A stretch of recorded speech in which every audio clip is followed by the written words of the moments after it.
Sadyang kay buti ng ating Panginoon, magtatapat sa habang panahon.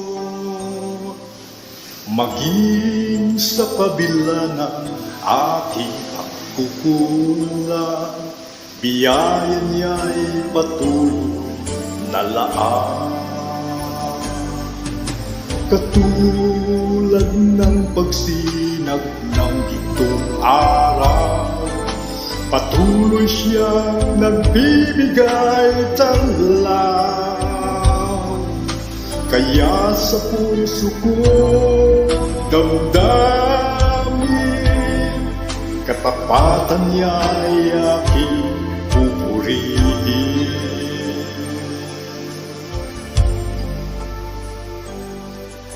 Dakil